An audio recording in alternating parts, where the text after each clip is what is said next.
Hello મિત્રો, આજે આપણે ઇડલી સાંભાર બનાવવાના છીએ. ઇડલી સાંભાર કેવી રીતે બનાવવું એ આજે આપણે શીખવાનું છે. તો આજે મેં દાળને, તુવેરની દાળ છે એને 2 પાણીથી ધોઈ લીધી છે અને પછી આપણે એને 5 થી 6 વિસલ વગાડી દેવાની છે આપણે કુકરમાં મૂકીને. આ રીતે કુકરમાં રાખી આ રીતે કરી દેવાનું છે અને 5-6 વિસલ વગાડી દેવાની છે. 5-6 વિસલ થઈ જાય એટલે આપણે ગેસની ફ્લેમ ઓફ કરી દઈશું. આપણી દાળ બફાઈને રેડી થઈ જાય ત્યાં સુધીમાં આપણે ઇડલીનું બેટર તૈયાર કરીશું. એના માટે મેં સોજી લીધી છે. આપણે આજે સોજીની ઇડલી બનાવવાના છીએ. આટલી સોજી લીધી છે. આપણે જે પ્રમાણે જોઈએ એ પ્રમાણે લેવાની છે. પછી હું સોજીને હું દહીંથી પલાળું છું.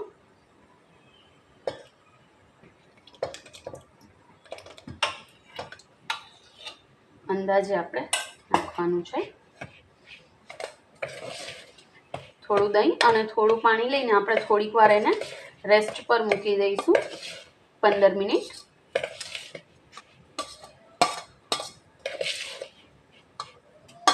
તમે જોઈ શકો છો આવી રીતે કરી દેવાનું છે.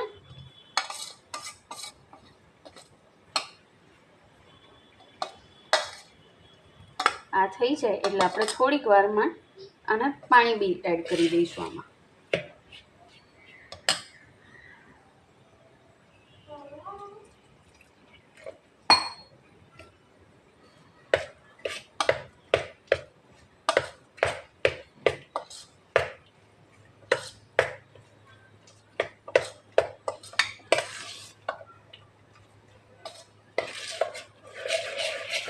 આવી રીતે આપણે સોજીને પલાળીને રાખી દઈશું 10 થી 15 મિનિટ માટે.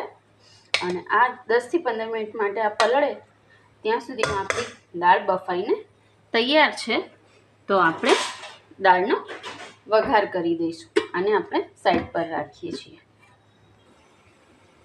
હવે આપણી દાળને મેં ઉકળવા મૂકી દીધી છે ઝેરીને જોઈ શકીએ છીએ. હવે આપણે એના વઘાર માટે તેલ મૂકીશું. આપણે 2 પડી તેલ મૂકવાનું છે.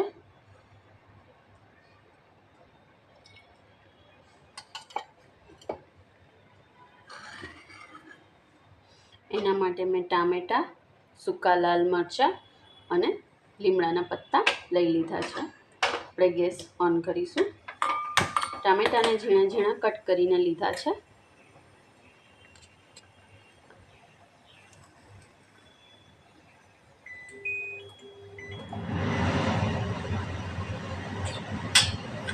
આપણે એમાં રાઈ એડ કરીશું.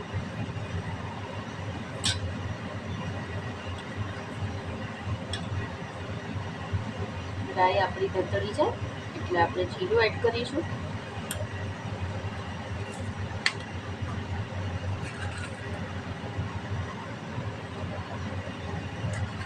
રાઈની સાથે આપણે થોડા મેથીના દાણા પણ એડ કરીશું.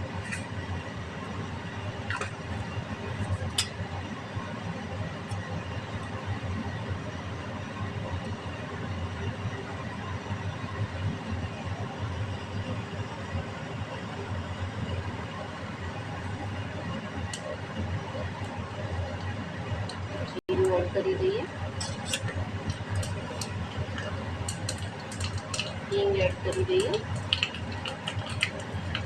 સૂકા લાલ મરચાં, લીમડાના પત્તા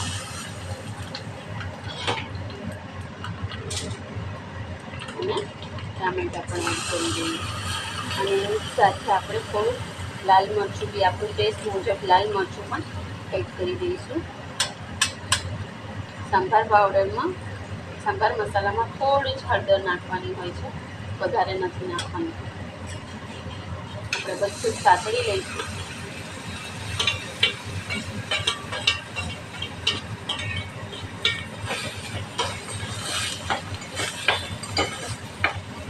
થોડું સરખું થઈ જાય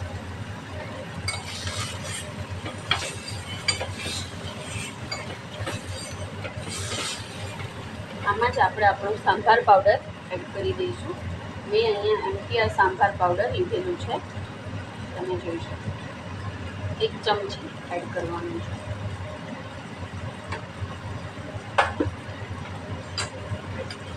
હવે આપણે એને સાંભારમાં મિક્સ કરી દઈશું.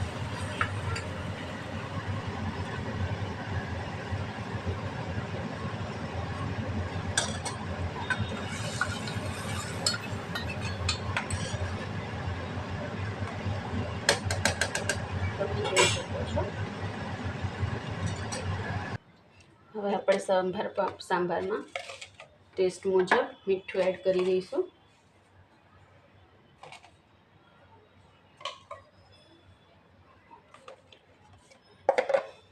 સાંભાર ઉકળીને તૈયાર થઈ જાય ત્યારે આપણે એમાં કોથમીર અને અડધું લીંબુ નીચવી દેવાનું છે, જેથી ટેસ્ટ ખૂબ જ સરસ આવશે.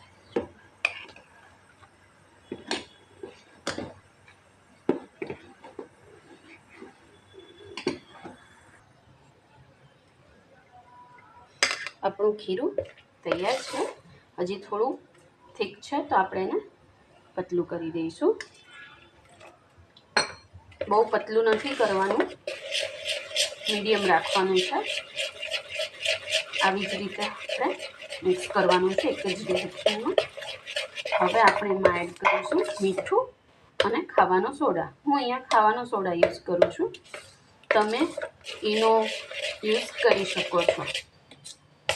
આવું બેટર રાખવાનું. થોડું હજી પતલું કરીએ.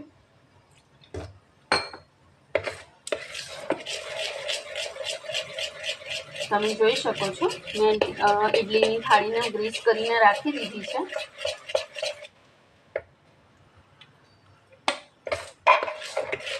એમાં આપણે ટેસ્ટ મુજબ મીઠું એડ કરીશું.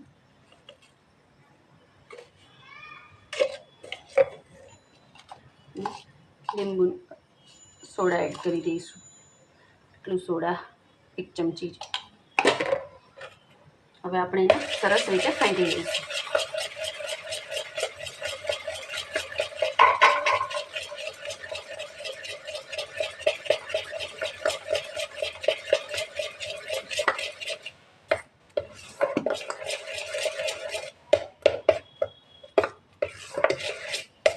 આવી કન્સિસ્ટન્સી રાખવાની છે.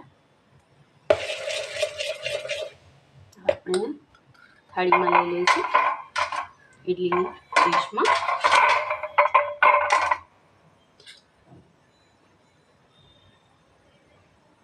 આ રીતે થોડું થોડું જ ભરવાનું છે, વધારે નહીં.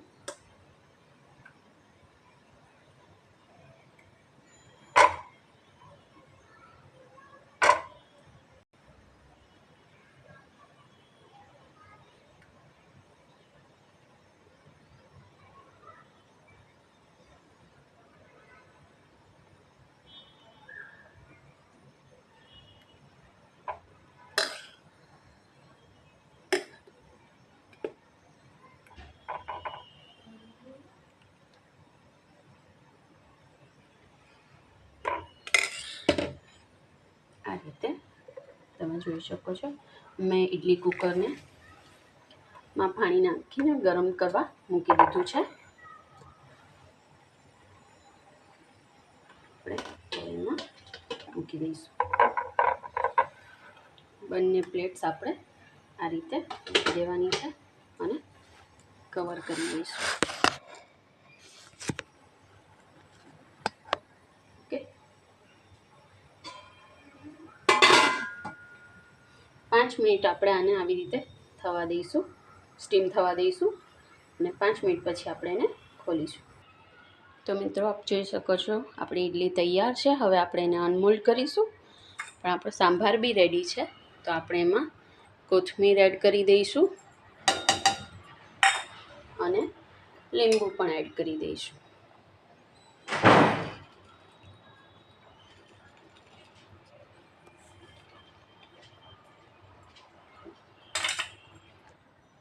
તો ફ્રેન્ડ્સ, તમે જોઈ શકો છો આપણી ઇડલી સાંભારની ચટણી રેડી છે. તમે જોઈ શકો છો કેટલી સ્પોન્જી બી થઈ છે આપણી ઇડલી. ઓકે, આ રીતે કરીએ તો સ્પોન્જી થાય છે. તમને મારો વિડીયો ગમ્યો હોય તો લાઇક, શેર અને સબસ્ક્રાઈબ કરજો. Thank you. હર હર મહાદેવ.